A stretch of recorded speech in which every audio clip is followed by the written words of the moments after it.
Hello guys, today we'll be starting with the foramens of skull and the fontanelles. Foramens, what do you mean by that? Foramens are nothing but the openings. Okay, it's also known as apertures. So we'll be studying the foramens today. As you can see, there's a bone highlighted.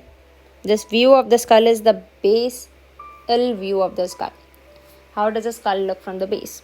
Okay, so this is the sphenoid bone, right? So I am taking the sphenoid bone, zooming it, and then we'll look into its foramen. The first foramen which I am marking over here is the round foramen. It's round, that's why given the name round. Okay, in Latin, round means rotundum, so it is known as foramen rotundum. Okay, and there's a nerve passing here. That nerve is cranial nerve fifth. The name of this nerve is trigeminal. Now this trigeminal nerve has 3 branches, and the second branch passes from here. The name of this second branch is maxillary nerve. Okay, now you have one more foramen over here. You can look at this. What's the shape of this foramen? Isn't it looking like a oval shape? So this foramen was named as foramen ovale. What was it named as? Foramen ovale. Now there's a structure passing from here. It is same, that is cranial nerve fifth. What was the cranial nerve fifth name? Trigeminal nerve. Okay, so this trigeminal nerves, which branch?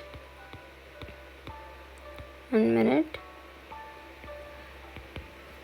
Third branch. I said already, trigeminal nerve has 3 branches. So the third branch passes from foramen ovale. Third branch name is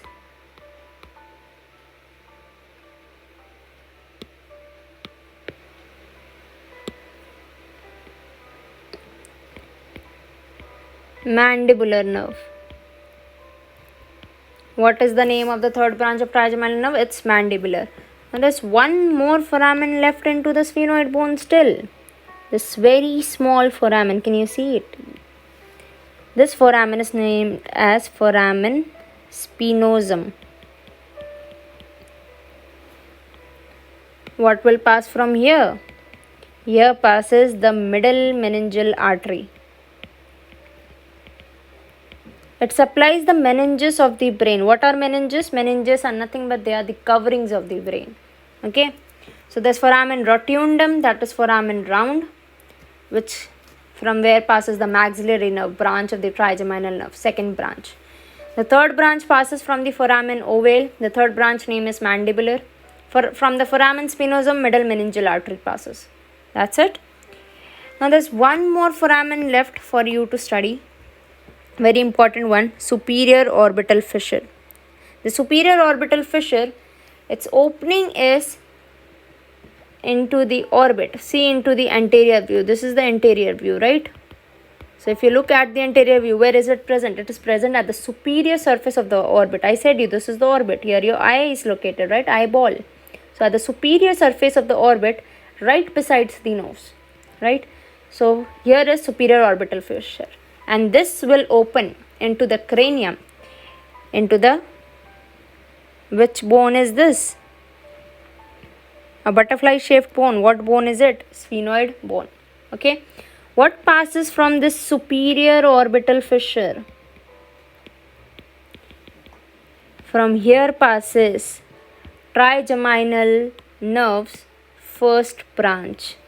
I said you before, trigeminal nerve has how many branches? It has 3 branches. Second branch and third branch was done. So which branch will pass from your trigeminal nerve? First branch. The name of this branch is ophthalmic. Okay. So ophthalmic branch will pass from the superior orbital fissure. That's it. Now we'll be starting with a new topic, that is fontanelles. What are fontanelles? These are membranous structures. Why membranous? Because they are not ossified yet. Ossified means what? Hardened. Bone becomes completely growth with hardened. Okay, so these are still membranous structures which are not ossified.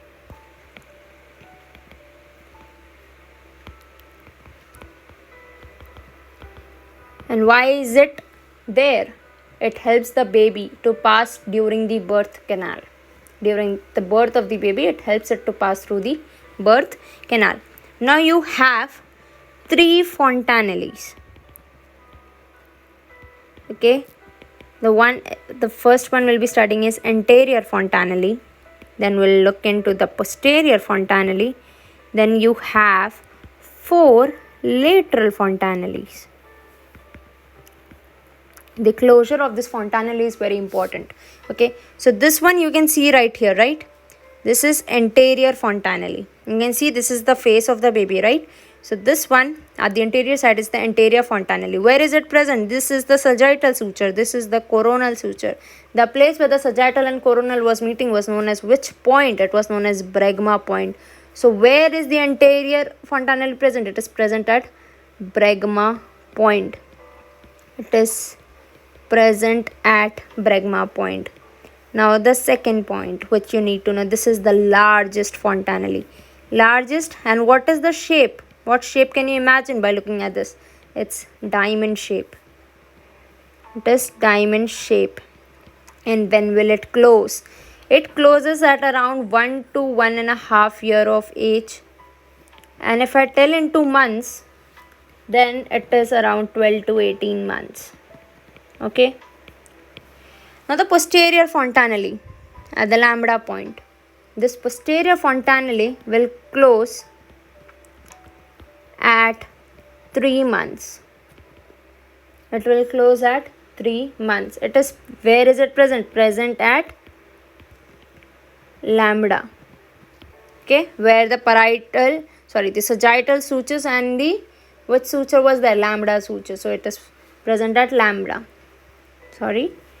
Now there is last remaining 4 lateral fontanelles. You only need to remember that they immediately closes. They will immediately close after birth. Okay, understood? So that's it for today. What are fontanelles? You understood, I hope so. And what were the foramens and what passes through them. So that's it for today. Thank you.